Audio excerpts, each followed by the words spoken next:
Good afternoon, everyone, or good morning as the case may be, and welcome to today's retirement webinar.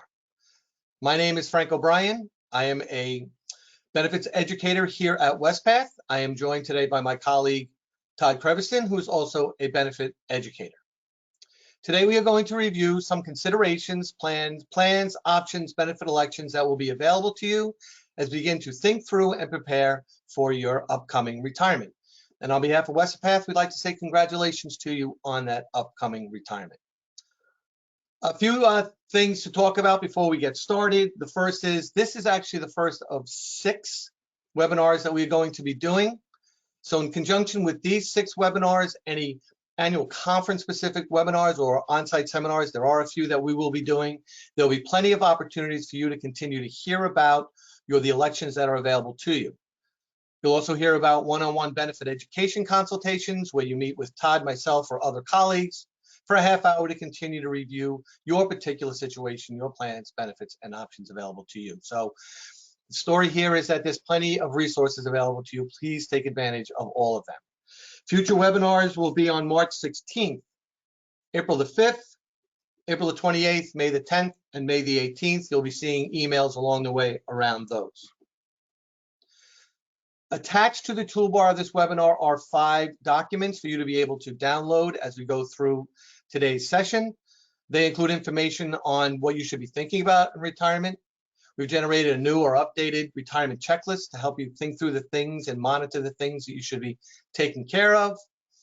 And also information on the housing allowance. So that's available to you if you'd like to download that now. We do have a Q&A box that you could go in and start asking questions. Todd and I will do our best to keep up and get back to you with answers in real time. If not, we'll try to get back to you thereafter. We'll generate a report and see if we can't contact you with a question that you may have asked. If not, please come back to us in another venue and we'll try to get that answer to you. And lastly, this will be recorded. So we'll have this available to you. I think all 6 of them will be recorded. So again, there'll be a lot of information for you to continue to revisit as you go through your retirement election season. So for today's agenda, we'll talk about the 2022 retirement process. We'll do a refresher of the Wespath plans that are available and what benefits could be coming from. And then we split out the options available to you in 2 categories. Your lifetime income options, this is where we'll talk about the annuities that are available to you, the annual cost of living adjustments or COLA that is available to you. And then I'm going to transition over to Todd, who's going to begin to talk about your account balance options. There are several options. There's a lot of flexibility available to you to derive when and how you want to receive your retirement income, and Todd will talk about that. And other topical items around housing allowance, benefit access, benefits processing, resources, etc. So when thinking about the retirement process, kind of setting the table for you. First thing is 2022 retirement benefit applications will be completed in benefits access. We are asking our retiree class to use benefit access. It's a cleaner, more efficient way to make your elections. But please note that we have the retirement team available to you if you're having issues around the technology or you just need some additional support. And you can see that phone number at the bottom there. We'll give it to you at the end as well. It's easy to use and it's intuitive with the updates that we've done over the last year and a half. So we would encourage you, if you're not on benefit access yet, to go ahead and register and start to navigate around and get used to it. As far as making your elections are concerned, you can indicate your choices up until Thursday, June 30th at 3 o'clock Central Time.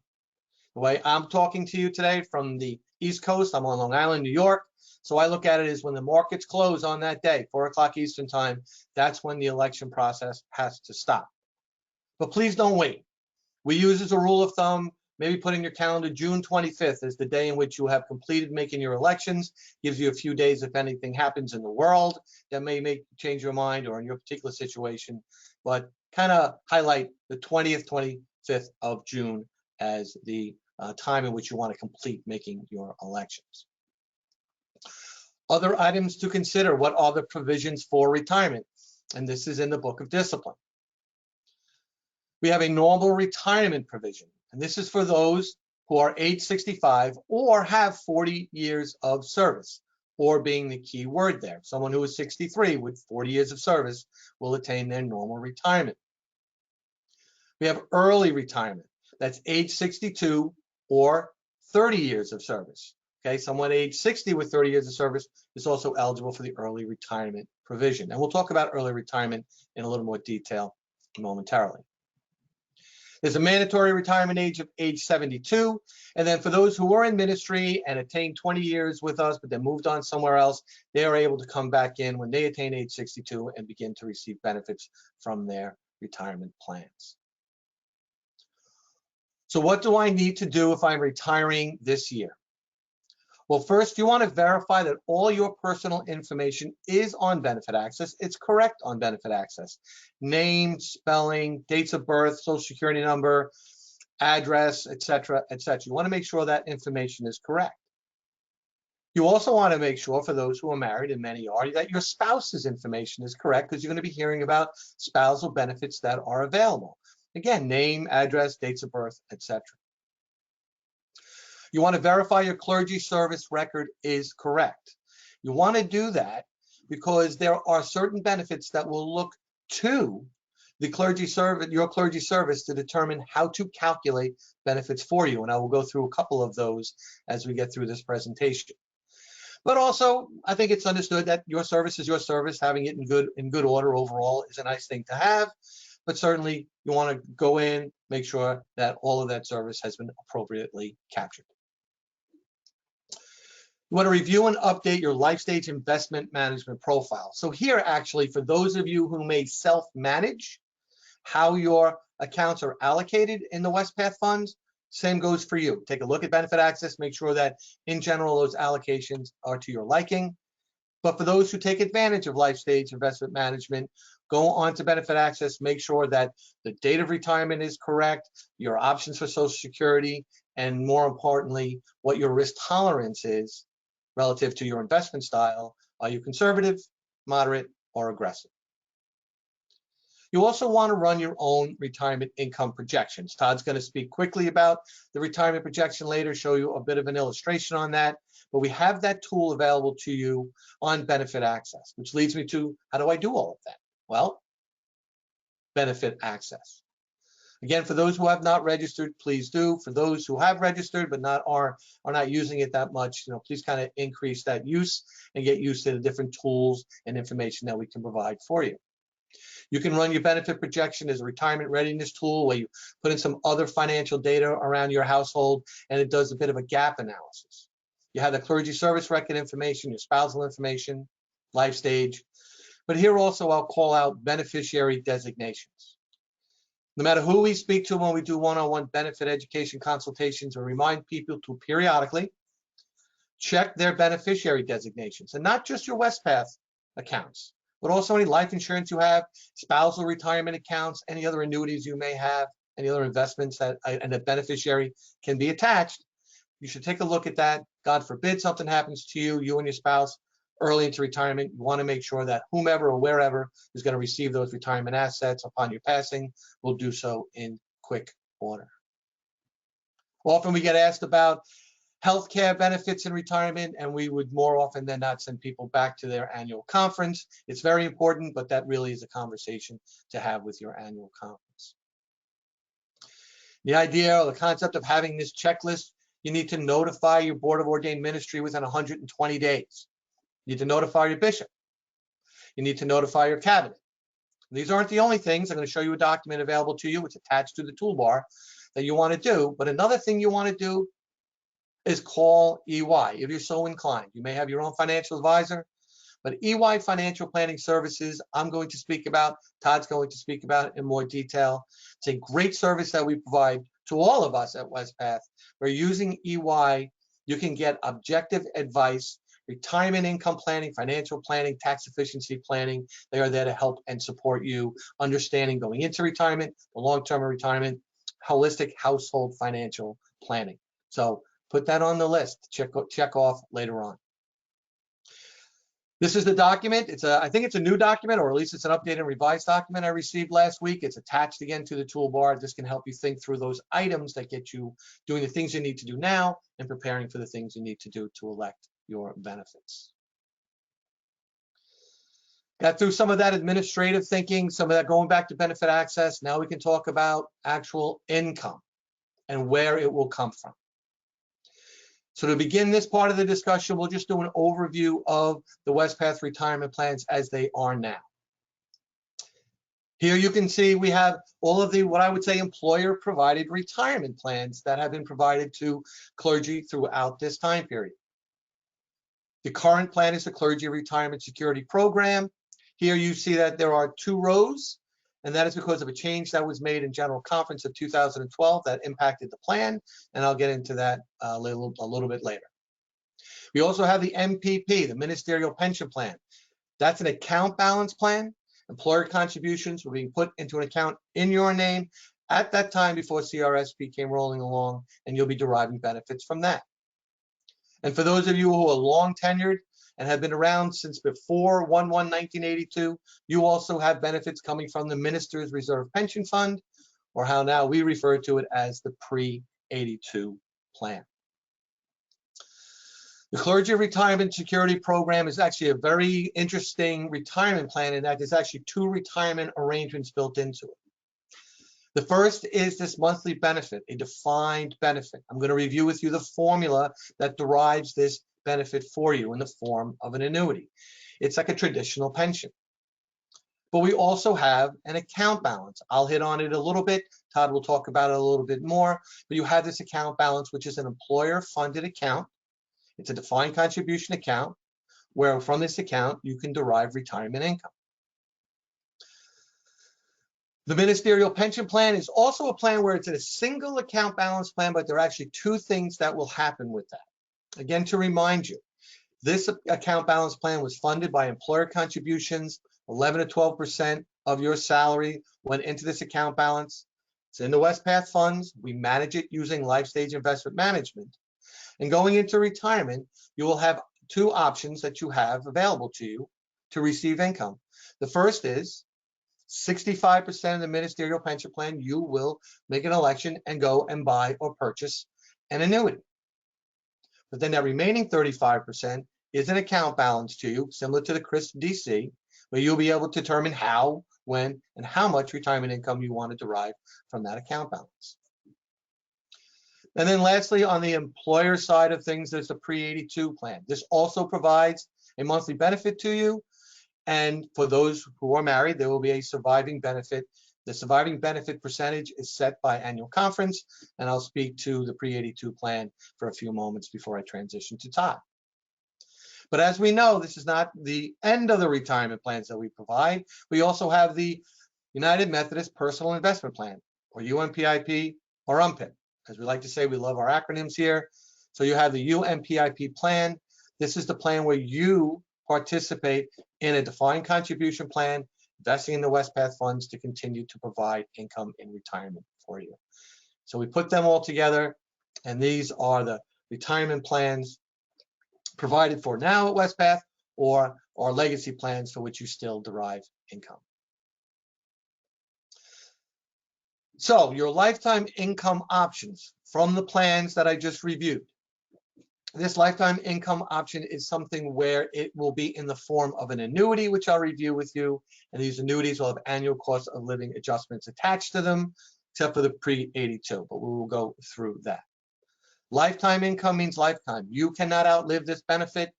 You're married, you and your spouse cannot outlive this benefit. But note that once you and your spouse have moved on, passed on, then no further benefit will be provided to anyone else. With the Clergy Retirement Security Program, we'll talk about the defined benefit piece. We're going to talk about that first.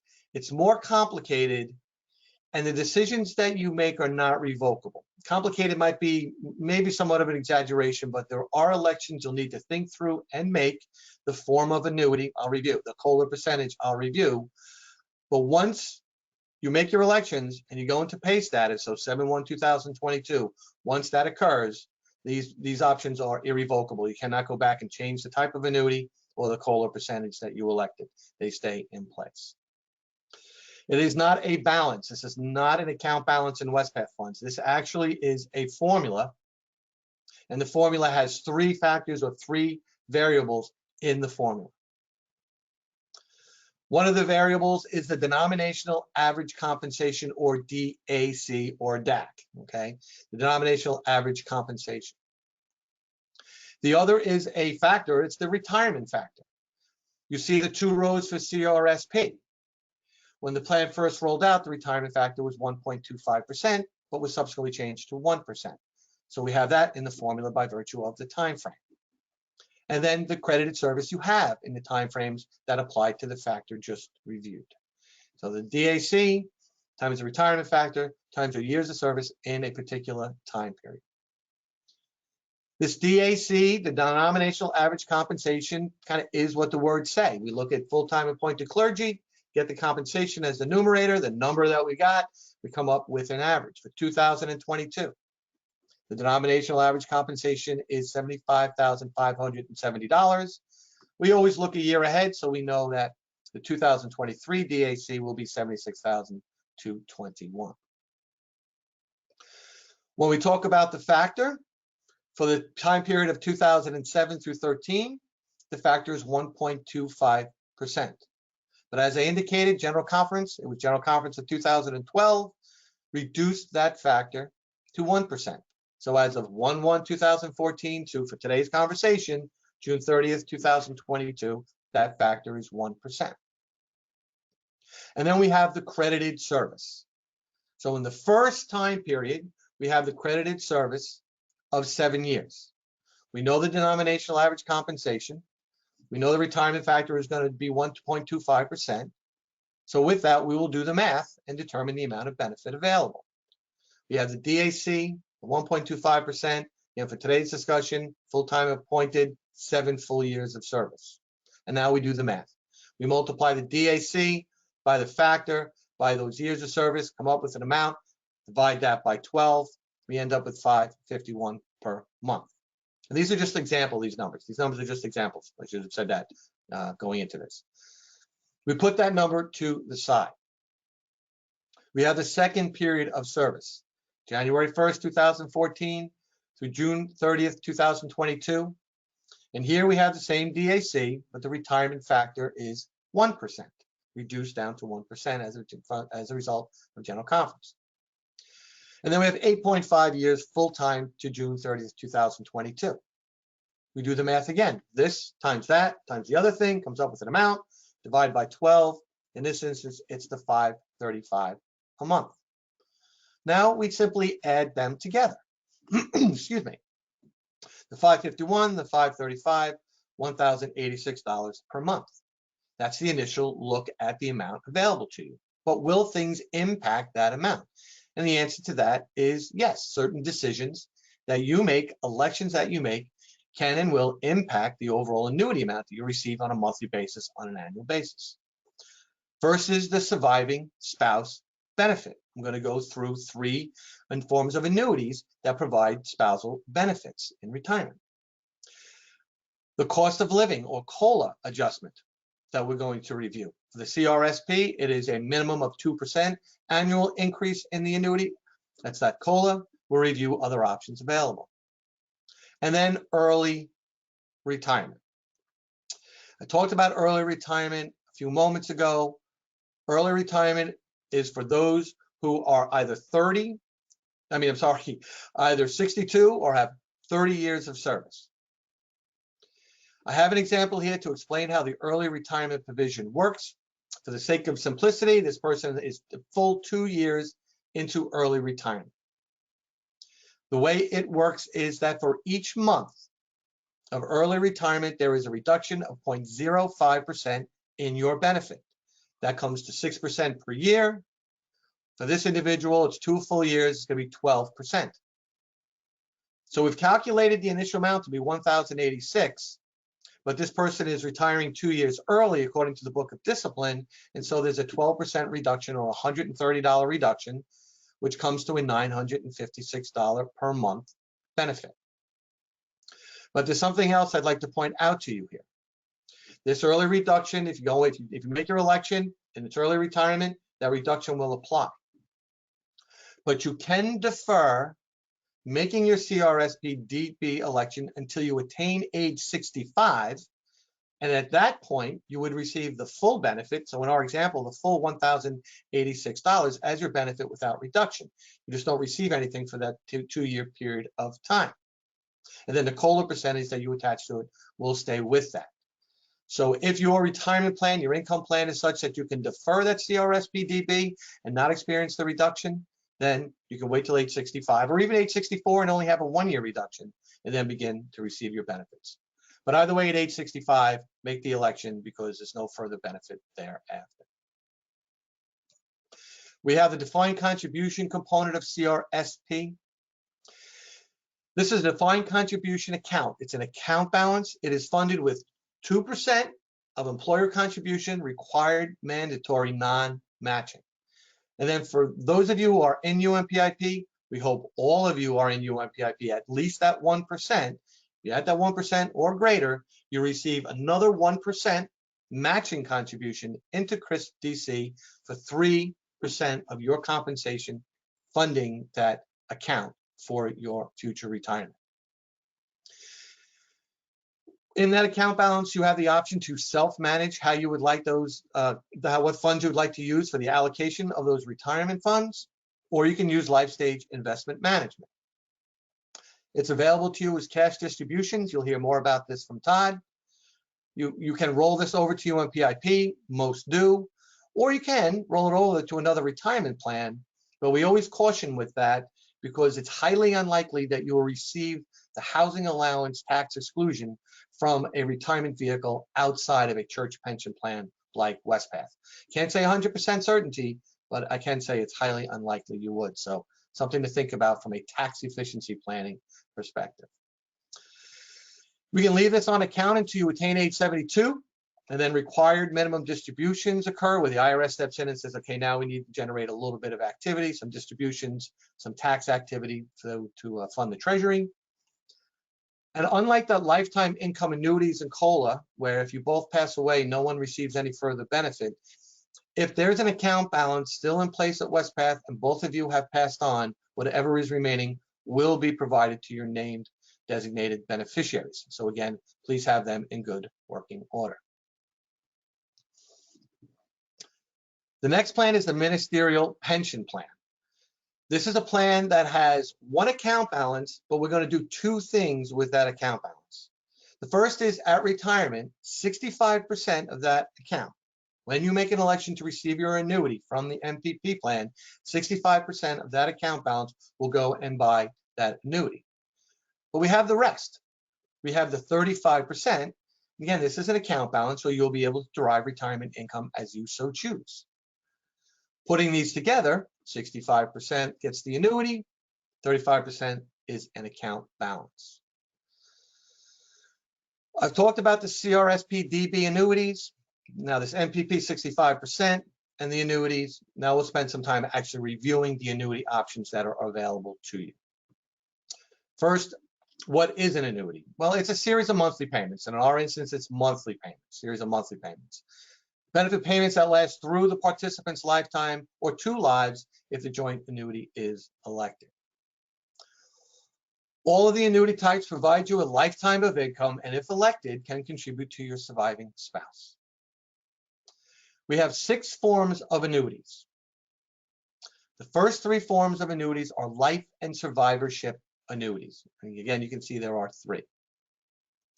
There is a life in 100%, a life in 85%, and life in 70% survivorship annuity. You can see that the amounts payable to the clergy person are in the on that central column, and then upon passing, what that payment to the contingent annuitant, the survivor, would be.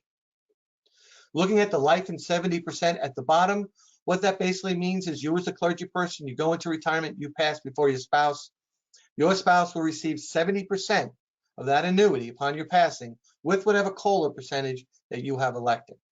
Life in 85, it's a reduced amount, more to the contingent annuitant, and the 100 is the same. The concept here is the higher the survivorship percentage, the lower the benefit to you, the clergy person, but the more that can go to the contingent annuitant.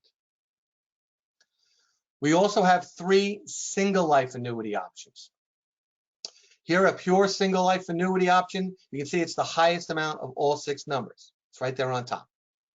But we also have this thing called life with 5-year certain and life with 10-year certain single life annuities. So what does that mean?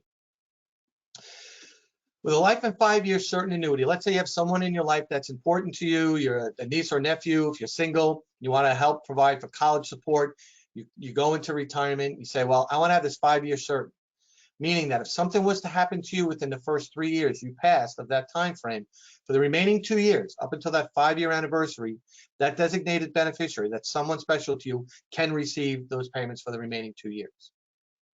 It's the same idea with the life and 10-year certain. Often people with some kind of family medical history may consider this. You're in retirement, 7 years out, you pass, for the remaining 3 years up to that 10-year anniversary, someone or someplace even can receive that annuity payment for you after you pass.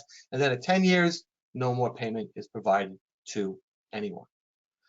So we have 3 life and survivorship annuity options available and 3 single life annuity options available. But we also have the COLA, the annual cost of living adjustment. What does that look like in terms of the options and percentages that you can elect? Well, to begin with, we have the Ministerial Pension Plan. Here you can actually do a 0% COLA and basically have a fixed annuity, and you'll see an illustration of that momentarily, and not attach any increase to it. You can do a 2%, 3%, 4%, or 5% COLA that you can attach to the CRSP or the MPP. As I said earlier, 2% is the minimum for the CRSP DB annuity. Again, you can do 0% for the MPP, but 2, 3, 4, and 5 is available to both plan annuity options. So does this affect my benefit? The answer to that is yes, and here is how. So with this graph, I'm going to try to explain to you visually what the impact of the COLA election that you have.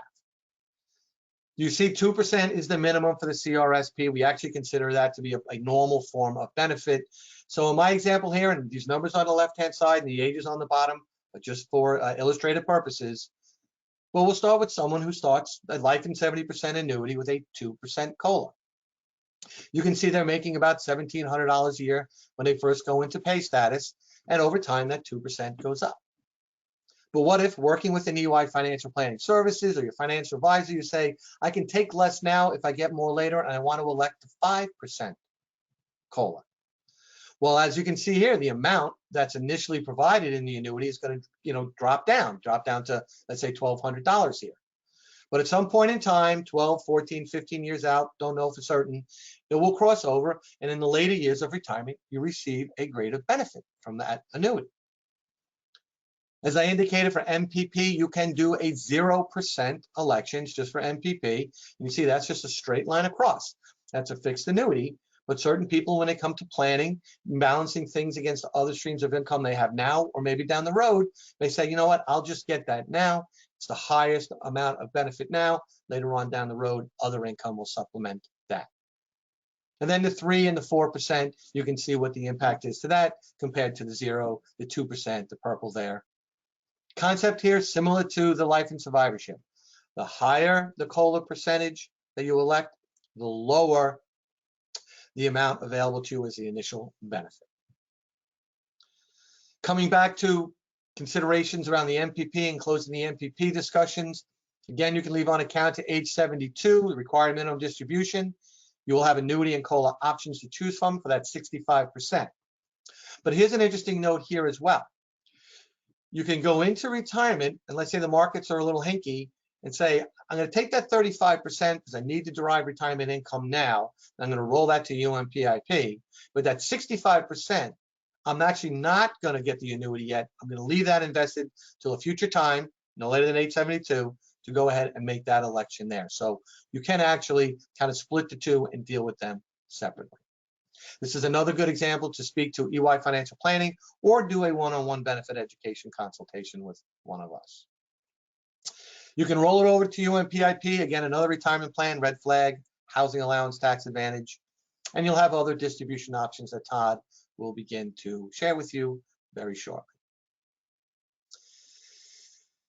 The last of the employer-provided retirement benefits is the Pre82 plan, or again, back in the day, it was the Minister's Reserve Pension Fund. So this is for those out there who have a long tenure of ministry. Seems like all of our plans always have more than one feature to them happening simultaneously. Same is true with the Pre82 plan. There are two things that we look at to determine what the amount of annuity we are going to provide to you from this plan. And we will always give you the higher of the two. And I have a formula that I'm going to show you, or some examples I'm going to show you that help us determine how much we're going to provide to you. First, there is a formula benefit. Your years of service within prior to 1/1/82, again, clergy service record, understanding your years of service in that time period. And then a past service rate. That's an amount that is derived through your annual conference each year, voted on at annual conference. Each annual conference has somewhat of a different past service rate. But also there's this defined benefit service money. And this is a great story about the time value of money. Because back before Pre82, when this was the active plan, a contribution was being put into an account in your name in the Wespath funds to fund that future retirement. Those accounts have stayed investment and have grown over time. And we look at what that dollar amount is today, and if we use that to go get an annuity, what would that annuity look like on a dollar level? So what we do, it's kind of reiterating things, Pre82, past years of service, the defined benefit service money. What we do is we say, all right, let's do the formula benefit and see what that derives, and then let's go purchase an annuity with the DBSM. In my example here, we have someone with 3 years of service Pre82. $750 is this particular annual conference past service rate. You get a $22.50 as the annual amount, divided by 12, it derives an amount of $187.50 as a monthly benefit.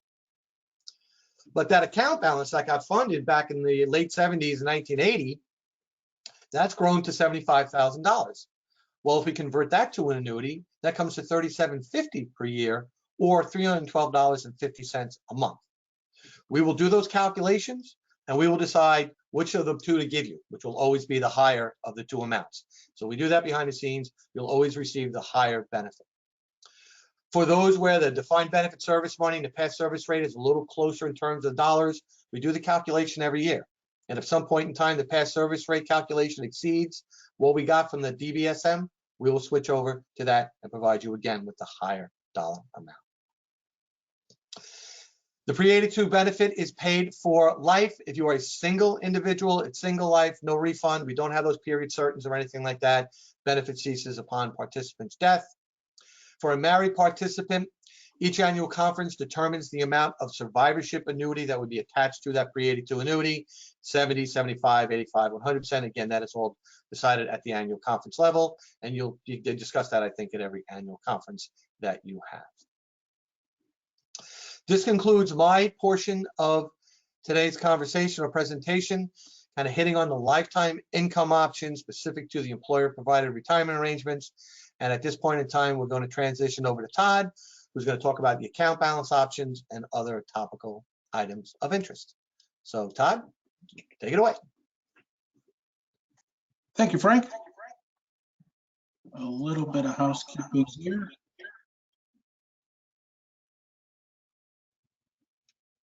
How is my sound, Frank? I heard a little bit of a... No, you sound okay to me, Todd. Okay, great.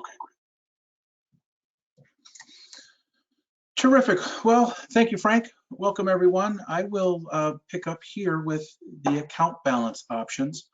Frank covered all the plans, and you're aware that the CRSP, the Clergy Retirement Security Program, has two features. The first is that defined benefit. That's that lifetime guaranteed income. Married at the time of retirement, you can select a joint annuity, so it actually covered 2 lifetimes. The DC account, or the defined contribution account, is made up of contributions from your employer, and that has grown over time. The MPP account, when you annuitize it, for those who are going to annuitize this July 1, 65% becomes that lifetime guaranteed income, again, providing security. That account balance is made up of 35%, the remaining 35% of MPP. The account balances are there to offer flexibility because you can determine how and when you would like to receive distributions from them. The other defined contribution account is our friend called UMPIP. It's also known as the voluntary plan. That's the plan that Frank and I are also in as lay employees of Wespath. So UMPIP is a defined contribution account. This is where your contributions go from your payroll deduction. So each time you get paid, you will have your contributions going into your UMPIP account. So you have flexibility on how much you want to contribute, and you have flexibility on how to direct your investments. You can use Lifestage Investment Management, and we say when you opt into Lifestage Investment Management, you're placing your account on autopilot. That will choose your funds and then the allocation of your contributions each time you make a contribution, each paycheck. So that's Lifestage Investment Management. You can use Lifestage Investment Management in active service and also as a retiree. The other option, and this works for some folks, is to self-manage their investments. That means they've gone in and they've selected the funds that they would like their contributions to go into. In active service, there's 4 ways to contribute to your UMPIP account. The first would be a before tax contribution. Most are contributing on a before tax basis. You can contribute on an after tax basis. You can make Roth contributions to your UMPIP account. Roth contributions are a bit unique. They're a form of after tax contribution. But when you take a distribution, if you meet the 2 criteria, the first is you need to be at least 59.5 years of age or older.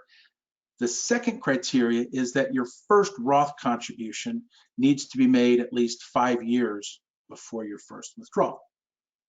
You meet both of those criteria, that distribution from your Roth contributions are tax-free. We like to say that you can, the best course of action to determine the mix of contributions, what's right for you can be discussed with an EY financial planner. So we like to recommend to contact EY and have that conversation. They thoroughly enjoy discussing Roth contributions.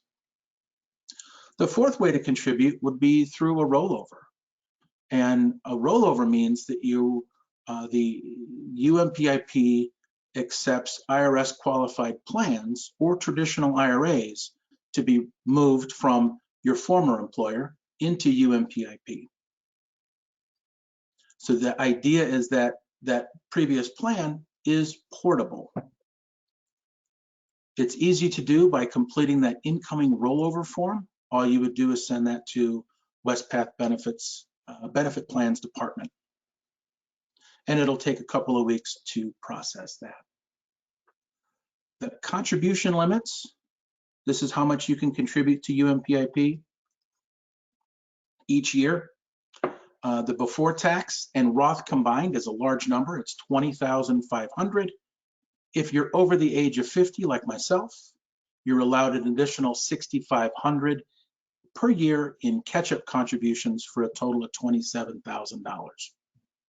The good news is that rollover, so if you roll over an IRS qualified plan into your UMPIP account, that doesn't count against your contribution limits.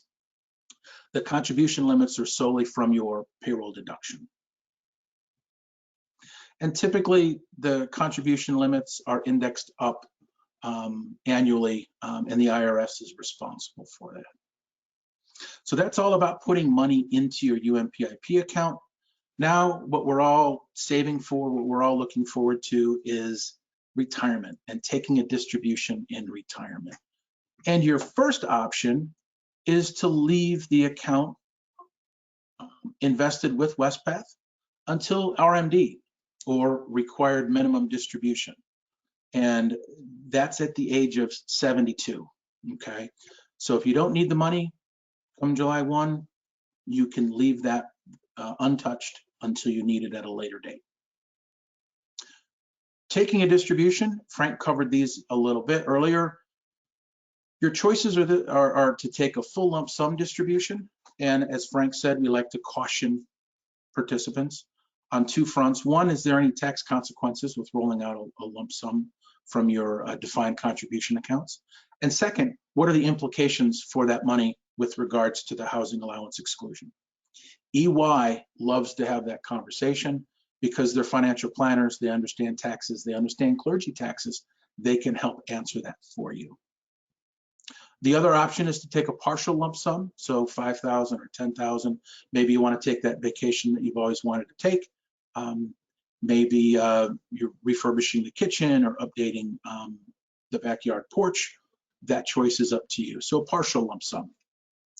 Your third option, and this is probably the most common, and that would be taking a cash installment. So that would mean that Wespath would deposit X amount of money into your account each month.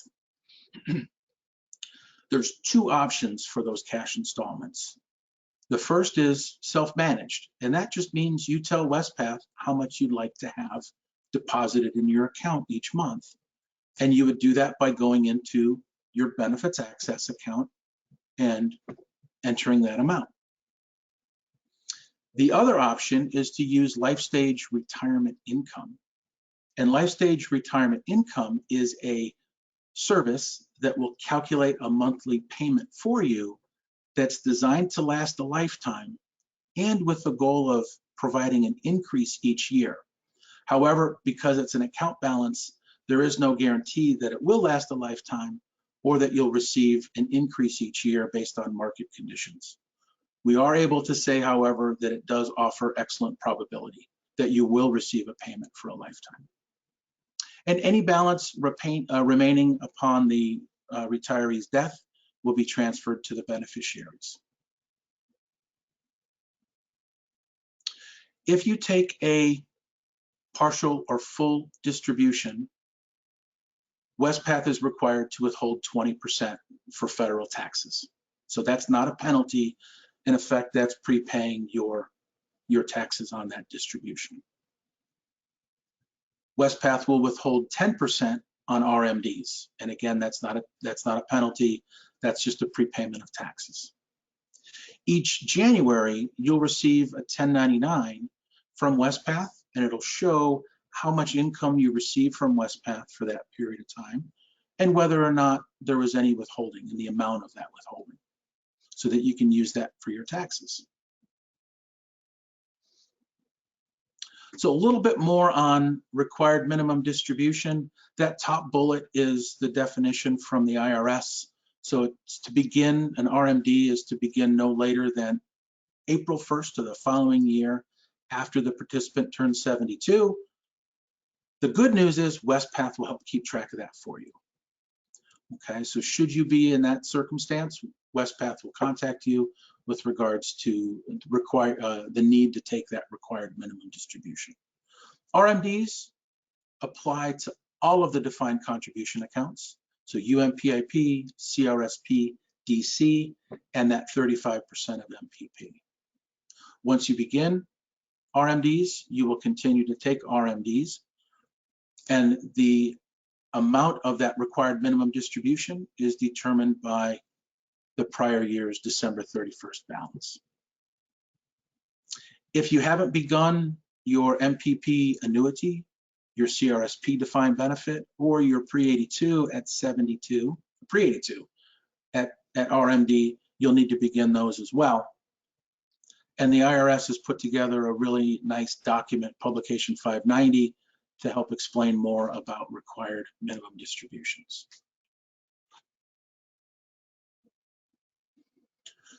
So I think I mentioned Lifestage a little bit ago, and let's talk a little bit more about Lifestage. So one concern about retirement is to how to best spend the money you have in your retirement accounts. As part of selecting your benefits when you retire, you'll have the option of rolling your CRSP DC and the 35% of MPP into your UMPIP account. And I apologize for all the acronyms. So essentially, all of your account balances can be moved or rolled into your UMPIP account. And then Lifestage Retirement Income calculates a monthly payment based on that balance. So the goal is to try to make that account balance last a lifetime and to provide an increase in your payment each year. But based on market performance, a decrease is possible, but we are able to say that it does offer excellent probability of a payment lasting a lifetime. So each November, your new payment is calculated. You'll be notified in December of the amount, and that new payment will begin in January.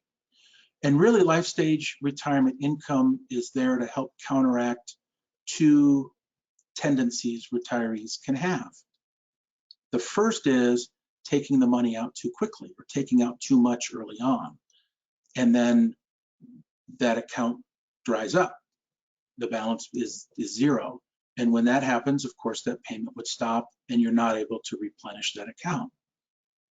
That's not good. The other situation would be taking the money out too slowly, and maybe your lifestyle takes a step down or two. Maybe you stop doing things that really bring joy to you. Maybe you don't take that vacation, and in reality, you could have afforded it. So that Lifestage Retirement Income will calculate a payment within that safety zone with the goal of providing an increase each year. So Lifestage Retirement Income, or LSRI, is an optional program that manages the income from your DC accounts. So Lifestage considers your account balance, including your UMPIP, CRSP DC, and that 35% of MPP, as well as your age, your spouse's age, and your risk tolerance. So Lifestage is designed to help you maximize your income in retirement and minimize the risk of running out of money.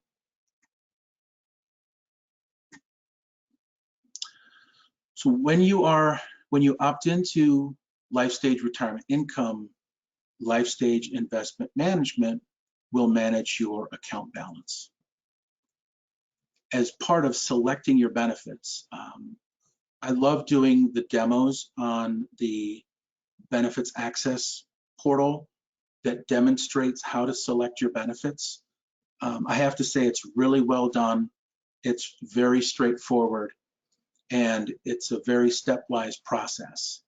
And as part of that process, you're able to set aside some of your account balance for larger expenses or even unexpected expenses for the future. Two enhancements that we'll have for this spring include a Social Security bridge, as well as providing longevity income protection. And there will be advanced modeling that's available in your Benefits Access account that will allow you to run different projections and to see how it works for you.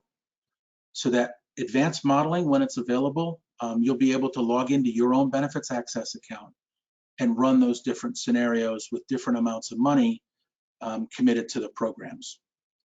And that way you can determine what's best for you. The models will allow you to see the impact of the Social Security bridge, as well as the longevity income protection.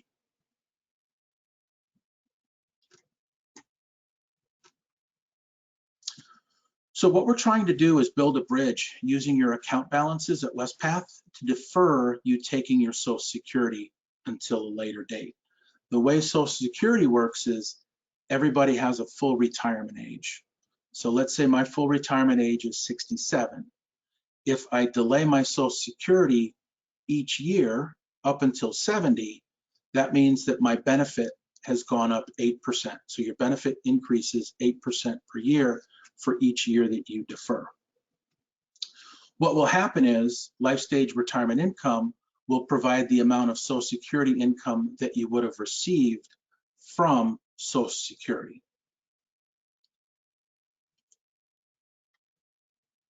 once you begin your Social Security benefit, the amount that you receive from Lifestage Investment Management will be leveled down, thereby saving the account balance for the future. Okay.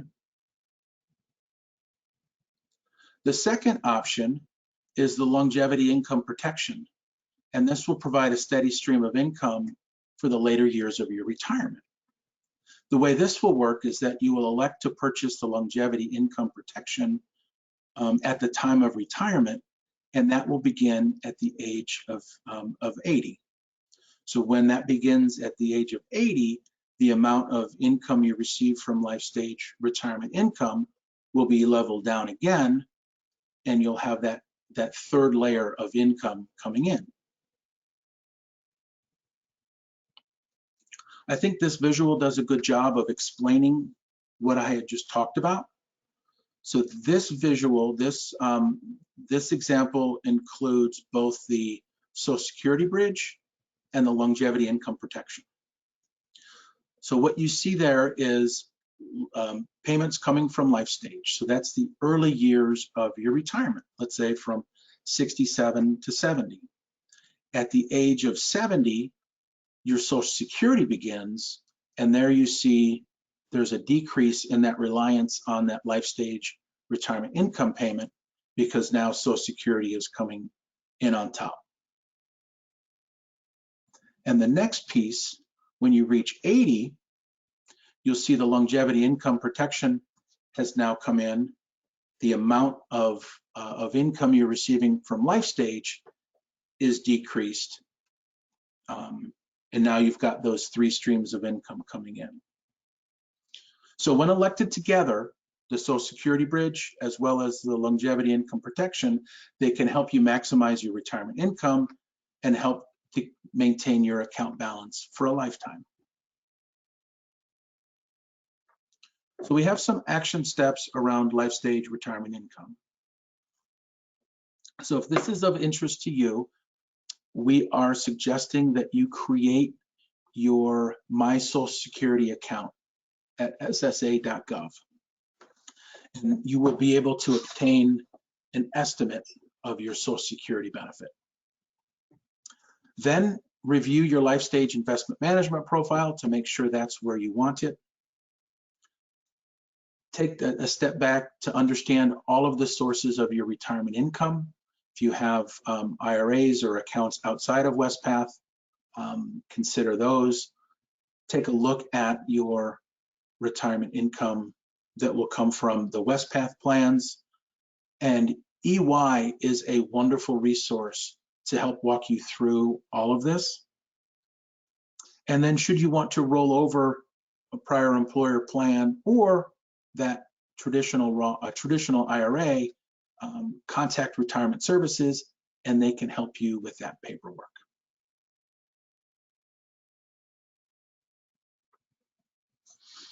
So now the next step. So the housing allowance exclusion.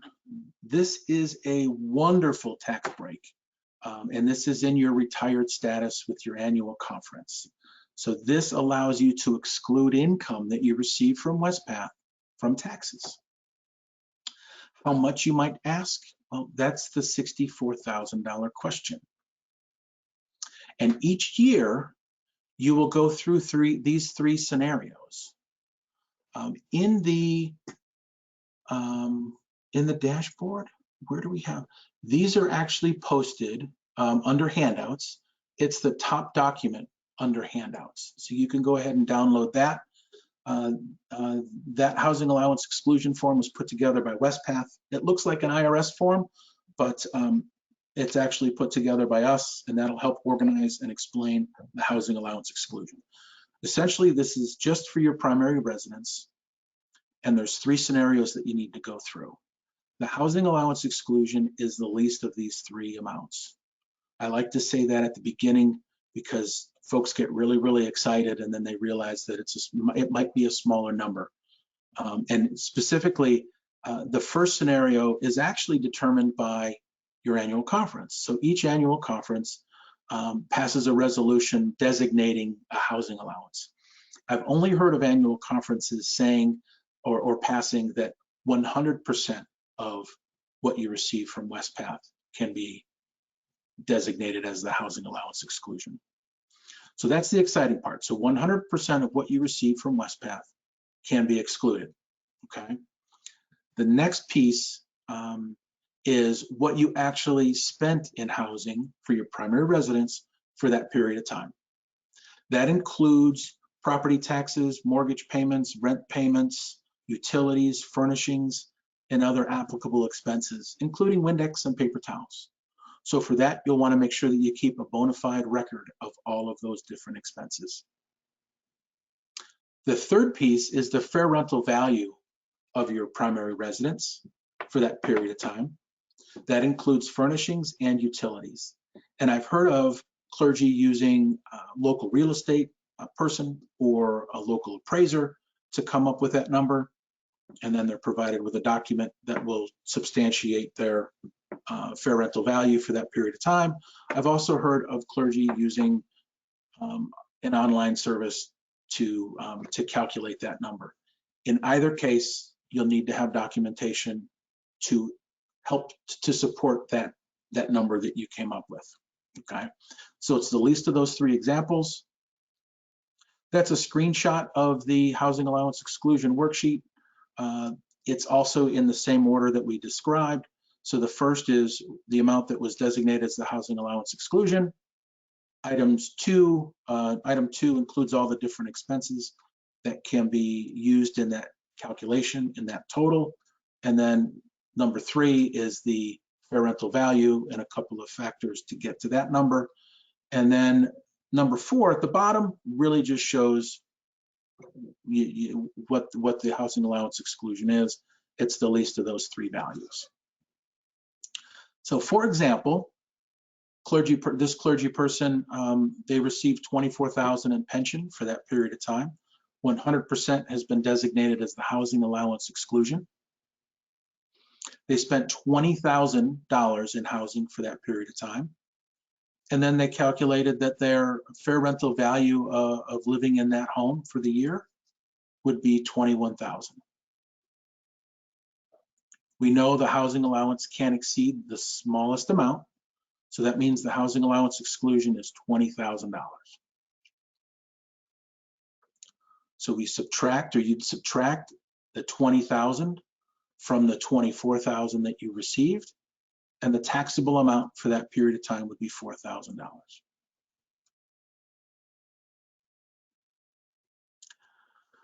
The housing allowance exclusion is available to retired clergy, and unfortunately, it's not transferable to the surviving spouse, unless, of course, the surviving spouse is also clergy. On the back of the housing allowance worksheet, I actually have mine right here. On the back of the housing allowance exclusion worksheet, there's actually some sample text, a note that you can include when you submit your 1040 each year.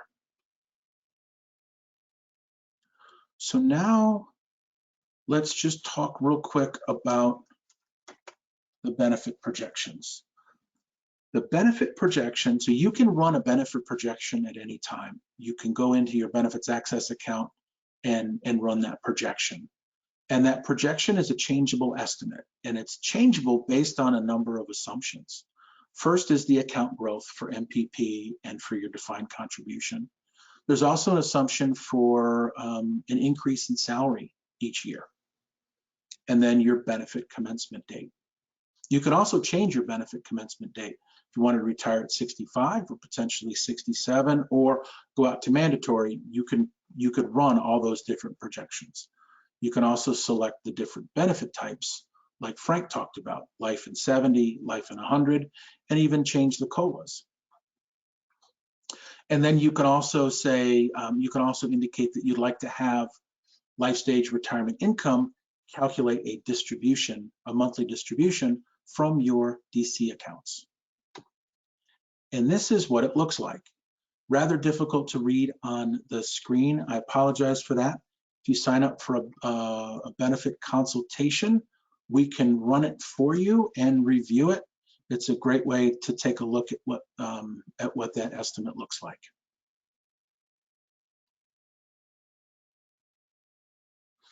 So monthly retirement income, when will that arrive? Frank said that's irrevocable. You need to make all of your decisions for your defined benefits and the annuities by June 30th at 3 p.m. Central. So when in July will you receive your first payment? For this July of 2022, it's estimated that your first benefit payments will be on July 7th. And we typically say we estimate the third business day of the month in July. Celebrating July 4th tends to impact that first date a little bit, but we can say it's estimated to be July 7th of this year. Beginning in August, your defined benefit payments or your annuity payments will actually be placed in your account that you designate on the first business day of the month. The cash installment payments from Lifestage would be deposited on the second to third business day of the month. So you'll actually get 2 deposits each month. And then it'll always be, beginning in August, the first business day for the annuities, and then the second to third business day for the cash deposit. So this table describes the death benefit amounts payable under the Comprehensive Protection Plan. So there is a retiree death benefit, and the benefits are payable upon the death of the retired participant or his or her spouse or surviving spouse and his or her child under the age of 19. So that the amounts are listed there. So without further ado, EY is a terrific resource. They offer confidential professional financial counseling at no additional cost. Wespath pays for their fees through the operating expenses that are derived by the funds. It's unlimited hours of financial planning. It's objective advice. They're not going to sell you anything. They've been trained in all of the Wespath funds. They've been trained in all of the Wespath retirement plans, and they're financial planners. So they understand tax, they understand putting together a budget, they understand putting together a financial plan, and can answer questions on what cost of living adjustment should I pick? Are Roth contributions right for me? All of those important questions. You can get started by contacting them at that 800 number there. And then that the Wespath.EY Navigate. It's a wonderful website. It's well worth the 5 or 10 minutes that it'll take to set up that account. You'll need to set up a password and security, which is typical for these types of accounts. But there's a lot of resources in there that can help explain and support your questions that you might have regarding retirement. I like to say consultation topics, no question too big, no question too small. If it's a smaller question, it might be one and done. If it's a larger question like managing debt or developing an estate plan, it will be a couple conversations with the financial planner. The good news is if you hit it off with that financial planner, you'll be able to talk with them through that process. Should they be transferred off the account, which is possible, it happens rarely, but they keep notes so that next person will be able to pick up the ball and help you with all of your questions. So I love this slide. It shows that our communications department has a sense of humor. Why they would pick me for that picture, I don't know, but they did. This is the link that you would use to set up a consultation with either Frank, myself, or Bob Christoffel, who's the manager of benefit education. So it's a great way to walk through your account, great way to learn how to run a projection, a great way to get your questions answered. So now we have a little bit of homework, or as we like to call it, action planning. These aren't due today at the end of the day, they're due soon. The wonderful thing is you're attending today. Today is what, middle of February. You have until June 30th at 3 p.m. Central to make your choices. Still plenty of time to run through everything and take into account those variables. But the first and most important, if you haven't registered for benefits access yet, please do so soon. There's lots of resources in there to help you understand what your retirement looks like, what the accounts look like. So if you haven't registered for benefits access, please do so. You can go to benefitsaccess.org to do that. Next, as Frank talked about, review all your personal information for accuracy. Also make sure your beneficiaries are up to date. Your personal contact information is up to date, as well as your beneficiaries' contact information. Take a look at your Lifestage investment management profile, make sure that's where you want it. Run a projection. I love running projections, but I probably do once every 6 months. It's not needed. I just enjoy running projections. And then call EY and even register for EY Navigate.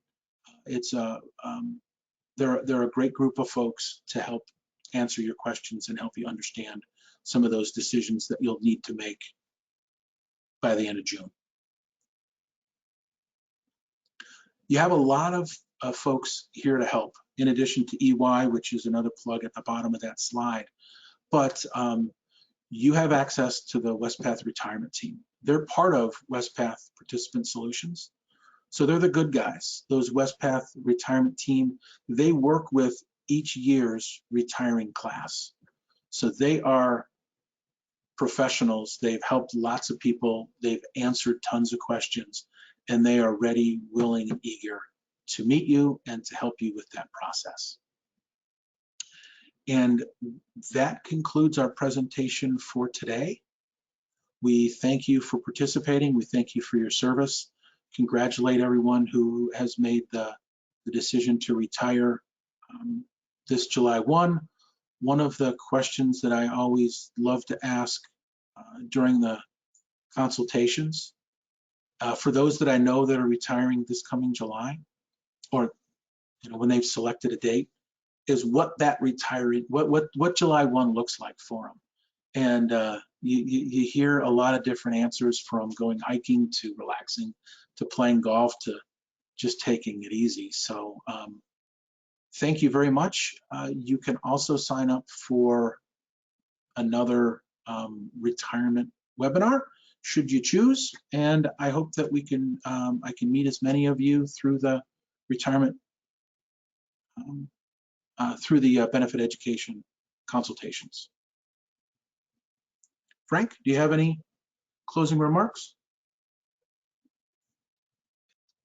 No, my camera just got a little weird on me, so I'm going to stay off camera. But again, thank you very much for attending today, and we look forward to seeing you at other retirement webinars like this for the rest of the year, anything in an annual conference, a webinar, or a seminar, or a one-on-one benefit education consultation. So thank you, and have a wonderful day.